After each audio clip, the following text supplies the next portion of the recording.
What is going on, guys? My name is John and welcome back to yet another video. It's crazy to think that over 6 months ago I uploaded the very first Professor Oak challenge video for Pokemon Red and Blue. Progressively the challenges have become a lot harder, so in the meantime I think it's best to jump around a bit and take on a different game in the series.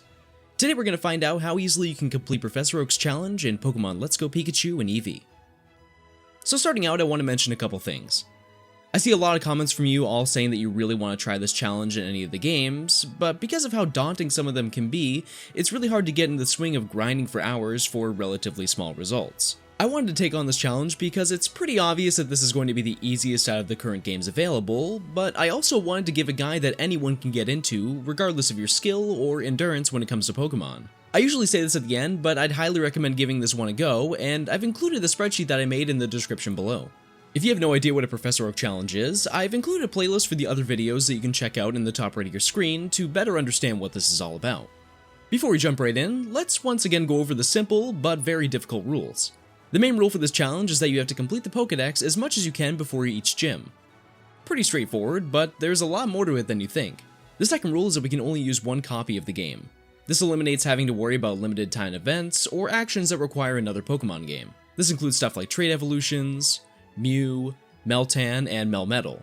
The final rule is that no glitches can be used. I'm pretty sure that there aren't any sorts of glitches in this game, but it's still a rule nonetheless. With all that out of the way, let's just jump right into it. For those of you who haven't played the games and assume that this video is going to be exactly like Red and Blue's video, you're in for a nice surprise. There are a lot of big changes that this game has, and as a result many Pokemon are in different locations than the original titles. I don't want to dive too far into that right now, but you'll know what I mean when the time comes. Per usual, we start out with our normal greeting from the man himself, and we begin our domination of the region in our home in Pallet Town. When we head out the door and approach Route 1, we find Professor Oak tending to some Pidgey, and we're immediately greeted with our first version difference. Because we're going to be playing Let's Go Pikachu, a wild Pikachu appears out of the grass, who will soon be our partner Pokemon that will carry through the region. This obviously means that we can't get Eevee, but this is only a version exclusive at this point in the game. After heading back to the lab, the professor gives us the Pokédex, and we're ready to start becoming the best of the best. Our first location is going to be Route 1, and this is the start to the complete encounter overhaul for these games. Although there's a lot of inspiration from Red, Blue, Yellow, and the remakes, there are a bunch of Pokemon that were put in new locations to give less of a feeling that we're playing this generation for the 32nd time. On this route we can catch Pidgey, Rattata, and Oddish. Bellsprout is a version exclusive for Eevee, so that entire line won't be available in the game. After taking care of a small parcel quest, we're pretty much free to do whatever we want until we're forced to take on the first gym. If we head west of Viridian City, we can go to Route 22. This is almost identical to Red and Blue, but here we can get Spearow, Nidoran Male, and Nidoran Female, bringing the total to 7 Pokemon. Our final stop for this section is going to be our largest. Past Route 2 is Viridian Forest, and we're introduced to a whole bunch of new mechanics. This area is where you first start seeing Pokemon that range in size, which slightly influences how much XP you get after each battle. In here we can catch Caterpie, Metapod, Weedle, Kakuna, and another Pikachu for later. The most important Pokemon that we can get here is part of another new addition to this game. On occasion, the game will generate a special spawn. This Pokemon is in most cases the rarest in the area, and they can randomly appear throughout your time playing. However, there is a way that you can manipulate that. If you keep catching the same Pokemon in a row, you can create a catch combo. The more you catch, the better your odds are to find a special spawn. I'm not sure if there's really a guaranteed number that you can get to, but in all of the time that I put into this game, I've almost always found one after a combo of 11. Fortunately, the special spawn appeared as I was wandering around, so with this we can add Bulbasaur to the total. This gives us a total of 12 Pokemon, and all the Pokemon that we have to catch before the next gym. But as many of you know, these aren't all the entries that you can get, so let's take on the grinding section. So unlike the other videos in this series, Let's Go's training style is pretty much the polar opposite of what we're used to. Rather than fighting wild Pokemon, we have to catch them to gain experience. This is obviously a lot more complicated than just pressing the A button over and over, but because of the catch combos, the process becomes a lot easier over time. Before I delve any deeper, I want to note that there really isn't a superior place to train. Oddish is definitely a great option, but Pokemon like Metapod, Kakuna, Bulbasaur, and even Pikachu give out pretty high amounts of experience. I chose to hunt Oddish on Route 2, but there definitely isn't a wrong way to go about grinding. But wait a second, how can you catch all these Pokemon when you only get enough money for like 30 Pokeballs? And that's a great question, Higher Pitch Me, but it's actually really simple. As you progress through your catch combos, you're given candy that you're normally supposed to use to power up the stats of your Pokemon. Each of these sell for $10, and you usually get quite a lot of them as you start to lengthen your combo. You'll probably run out of Pokeballs a few times at this part, but if you somehow screw up at this point, you can talk to this woman in Pewter City and she'll ask you to watch her Slowpoke.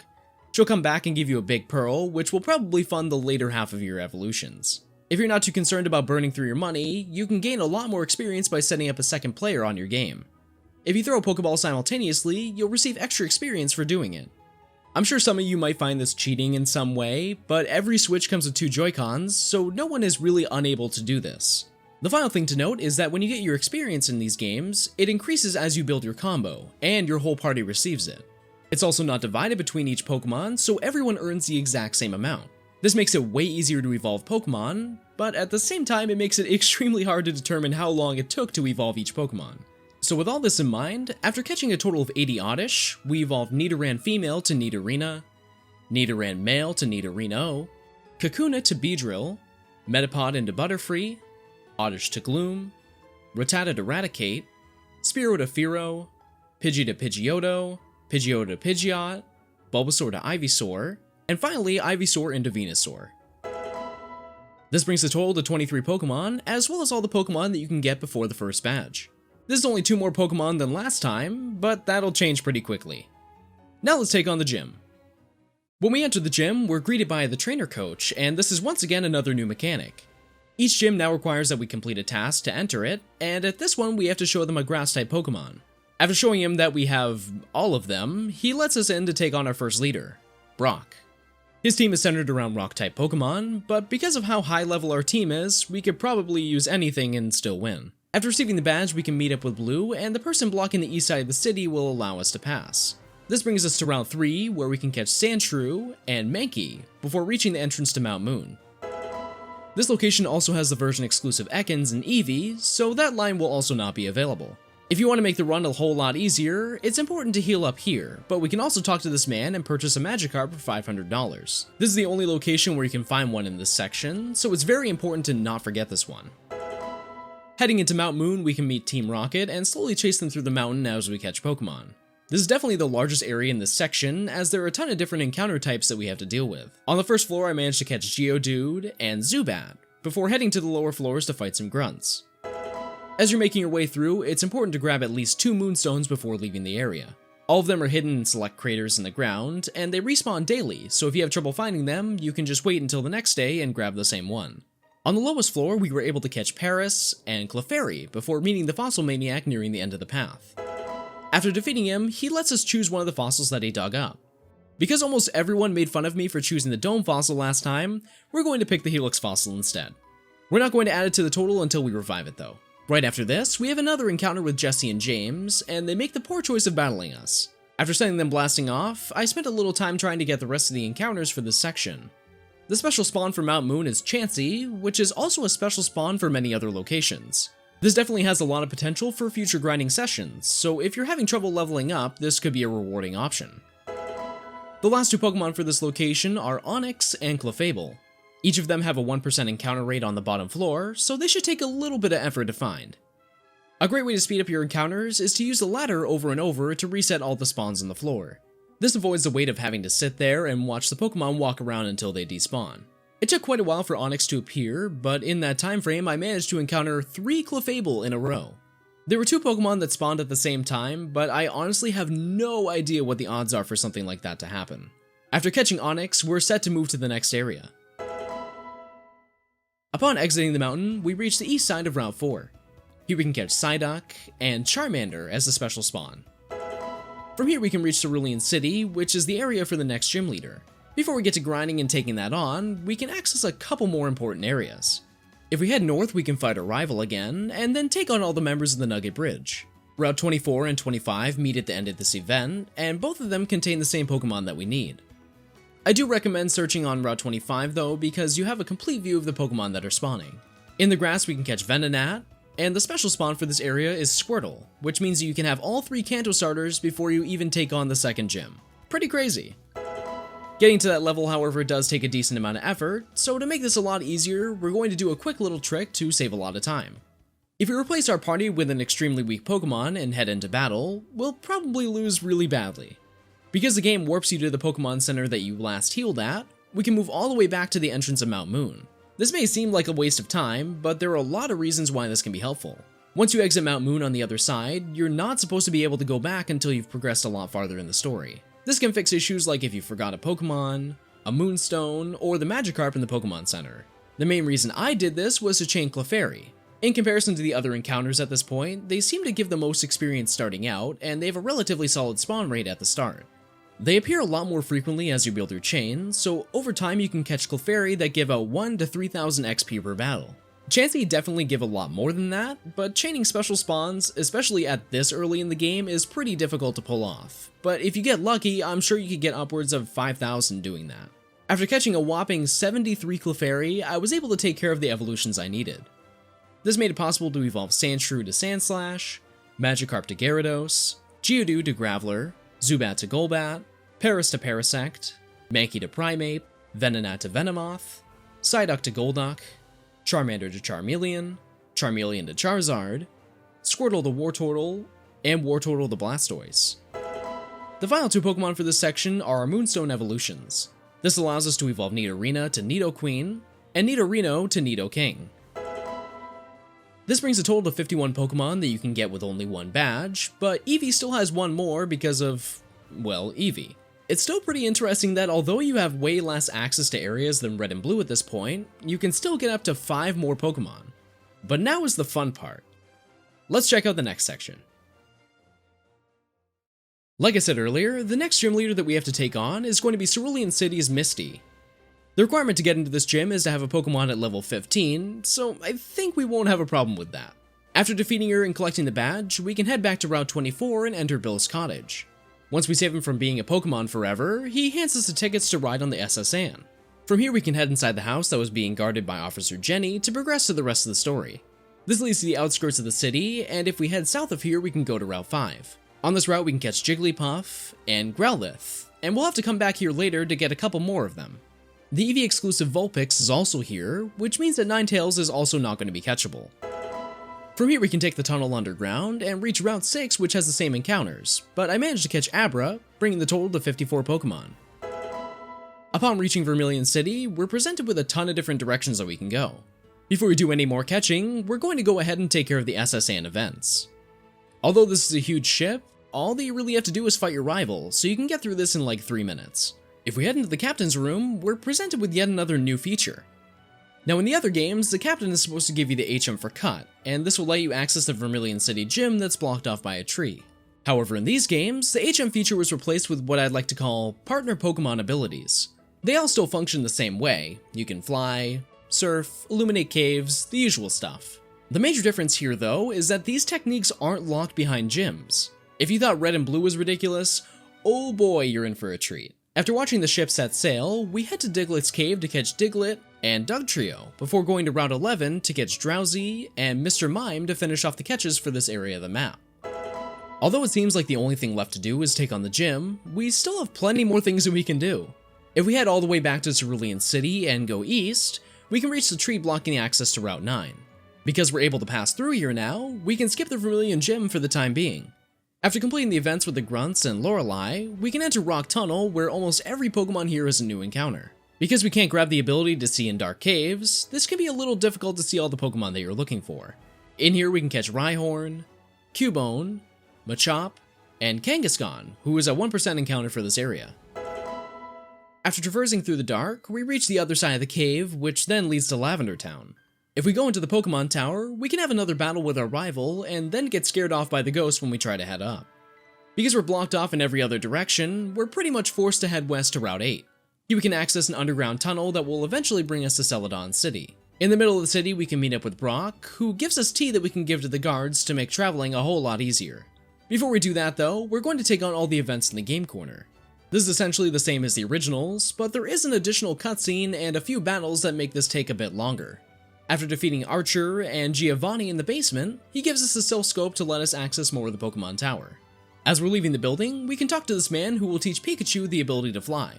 In my opinion, this is probably the most busted thing that you can do with this, because you're completely going against the story of the game by being able to access the beginning areas of the map. The other side of Diglett's Cave is blocked off specifically so you defeat Lieutenant Surge, but obviously they didn't consider that someone would take the time to go all the way back to Cerulean City.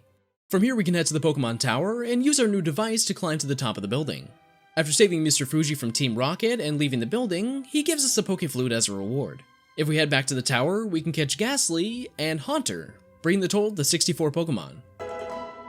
From here we can bring that tea that we received from Brock to one of the guards at the gate, and they'll let us pass, which lets us access Saffron City from all of the angles.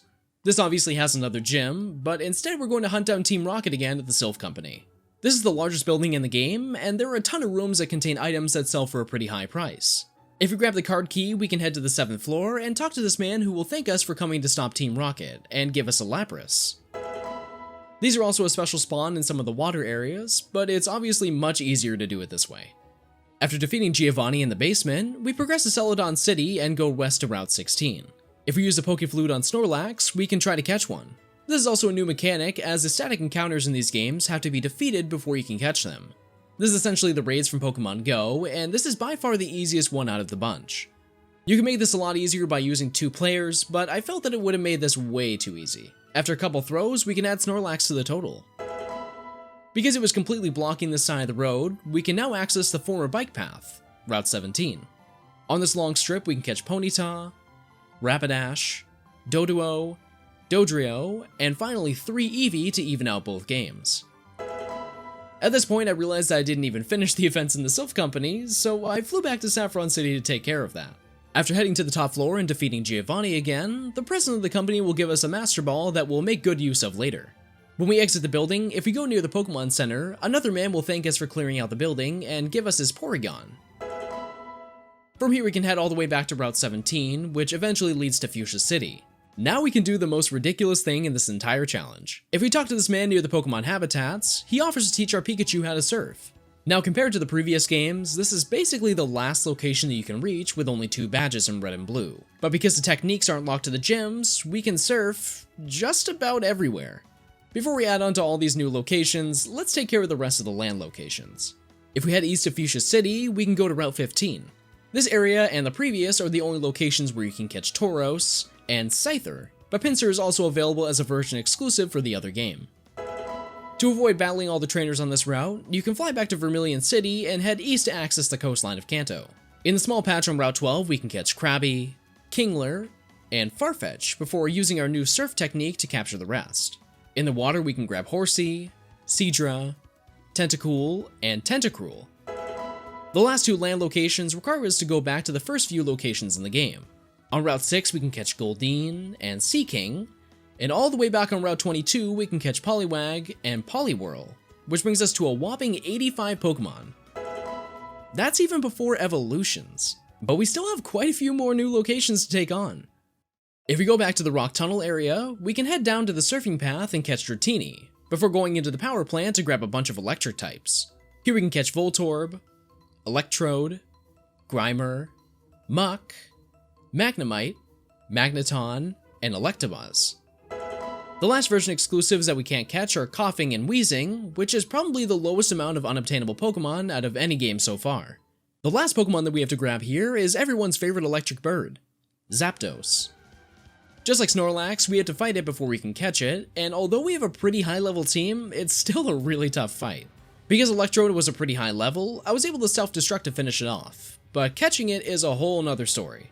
If you weren't aware, the game chooses what you can buy from the shops based on how many badges you have. Because we only have 2, we're only allowed to get Great Balls, which aren't exactly the best choice for this kind of Pokemon. Aside from learning their attacking patterns, you really have to just chuck balls at it until it catches. This is almost entirely based on luck, but after going through about 30 Great Balls, I managed to capture it. After leaving the power plant, I went back to Pallet Town and surfed south to Route 21. In the water, we can catch Staryu, and in the grass, we can have Tangela run away from us before we catch it.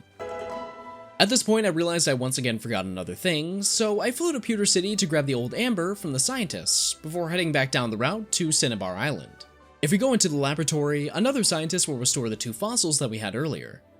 This gives us Ammonite and Aerodactyl. Our next stop is going to be the Pokemon Mansion. This is actually relevant to the story, as we need to grab the secret key so we can enter this island's gym when the time comes.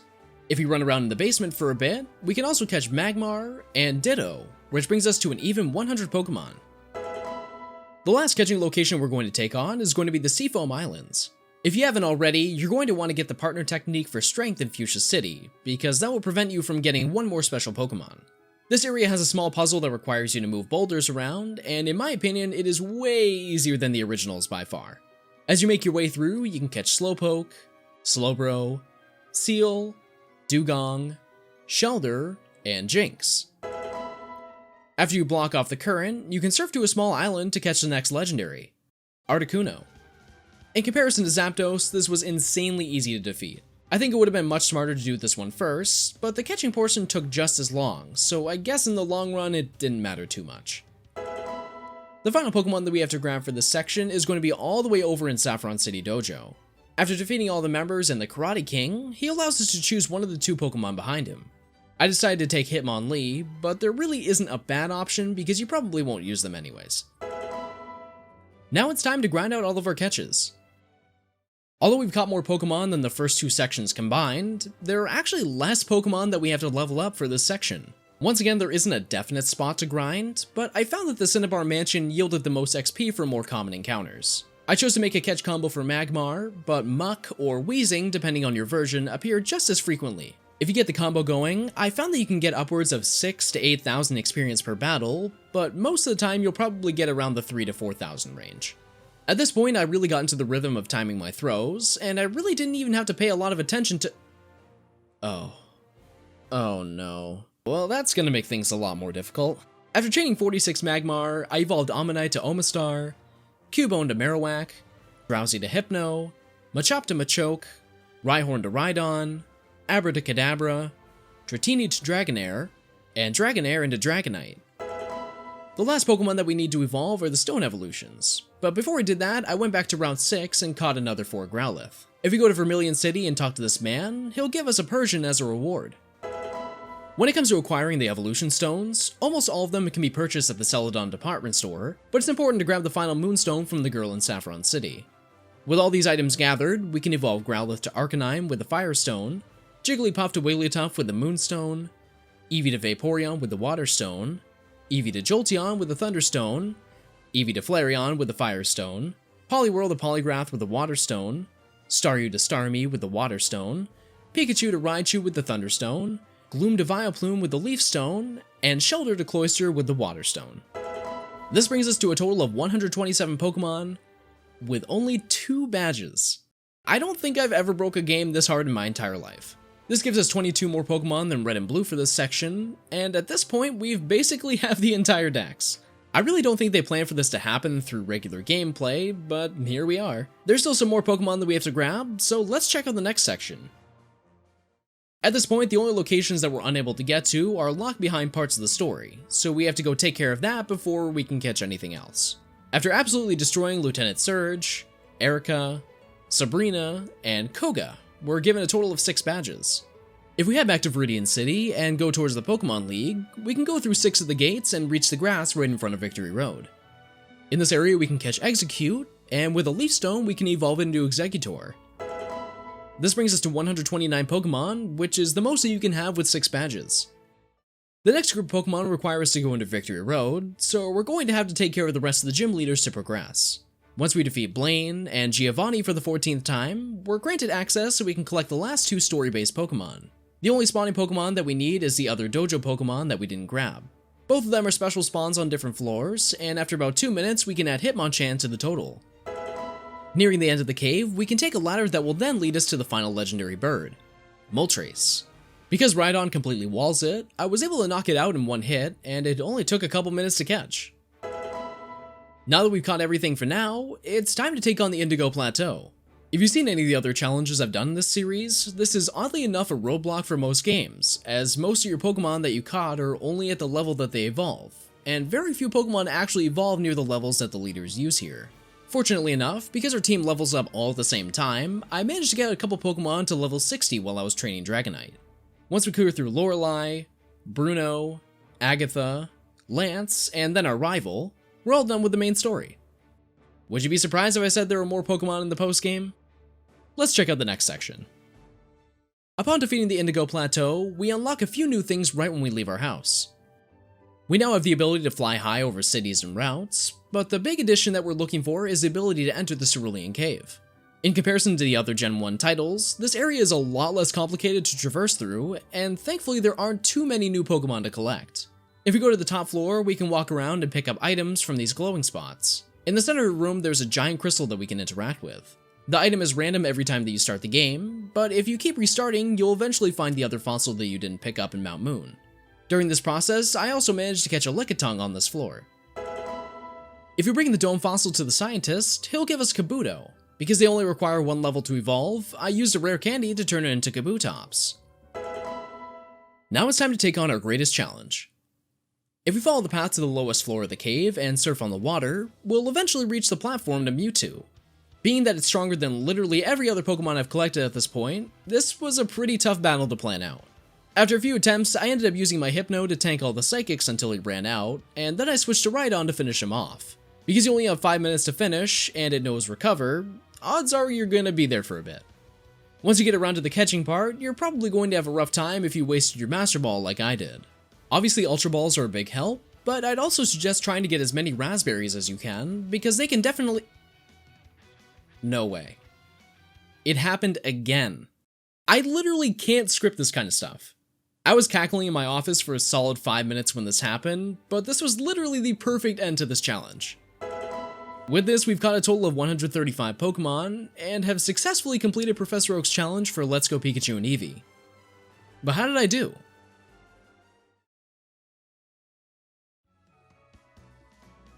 So let's review.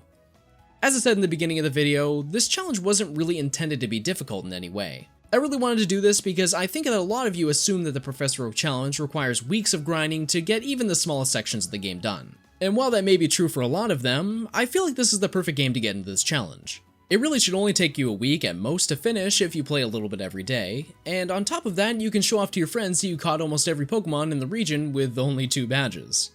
After catching Mewtwo, I finished with a time of 15 hours and 53 minutes. I did this as a super leisurely run in the later half of the game, so if you are really as focused as you can be, even the most average player could do this in 10 to 12 hours.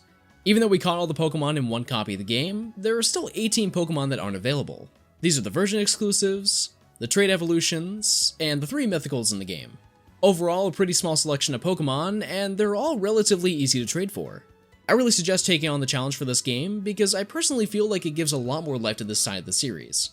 If you're anything like me, this is the first time I've picked up Let's Go in months, and I had an absolute blast putting this together. Once again, if you're interested in taking the challenge, I've included a link to the Professor Oak subreddit, as well as a spreadsheet that I put together to give you a rough outline of what you need to catch.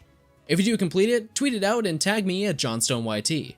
Other than that, that's all there is to say about the Professor Oak challenge in Pokemon Let's Go Pikachu and Eevee. And that's going to do it for today's video. If you liked the video, leave a like and consider subscribing, as I'll be uploading more content like this very soon. If you have any other suggestions for videos that you'd like to see, leave a comment below. Follow me on Twitter to keep updated with new videos as they come out. Other than that, thank you all for watching, and I'll catch you on the next one.